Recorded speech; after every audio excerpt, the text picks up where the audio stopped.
श्री स्वामी समर्थ. मठाधिपती श्री प्रदीपदादांना कोटी कोटी प्रणाम. स्वामी भक्त प्राजक्ताताईंना आपल्या बाळाच्या संदर्भात आलेला हा अनुभव आज आपण ऐकणार आहोत. ताई म्हणतात, मी प्राजक्ता खंडार, पुण्यामध्ये राहते. स्वामींना मानाचा मुजरा. श्री प्रदीपदादांना नमस्कार आणि त्यांचे मनापासून आभार. 20 एप्रिलला माझ्या मुलाला 104 ताप होता. वेळ रात्री 10 वाजण्याच्या सुमारास. अंग पुसले, औषध दिले तरी ताप काही केल्या कमी होत नव्हता.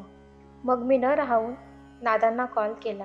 दादांनी मला स्वामी सेवा दिली आणि म्हणाले, ताई काळजी करू नका, बाळाचा ताप 1 तासात कमी होईल आणि नाही कमी झाला तरी काही घाबरू नका, मला कॉल करा, मी उचलेन. दादांनी सांगितल्याप्रमाणे 1 तासात ताप कमी झाला.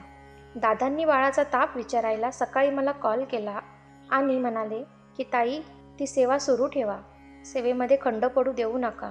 सकाळी परत माझ्या मुलाला ताप आला आणि तो आता 104 होता. मी डॉक्टरकडे घेऊन गेले. डॉक्टरांनी ब्लड टेस्ट करायला सांगितले.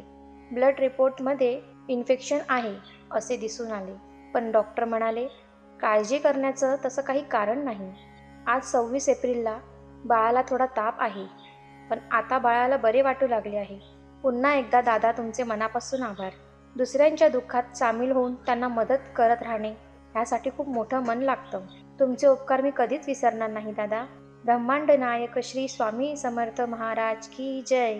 जो असे कारण सर्व सृष्टीशी, अकारणे जो लावी भक्तीसी, बोलवी मनाच्या दंभयुक्तीसी, असा अविनाशी स्वामी माझा.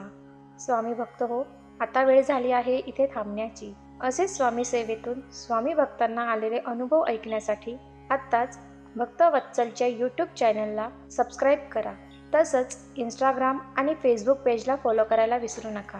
पुन्हा भेटू नवीन व्हिडिओमध्ये. तुम्हाला तुमच्या कुटुंबाला सुखशांती समाधान लाभो हीच स्वामीचरणी प्रार्थना. श्री स्वामी समर्थ.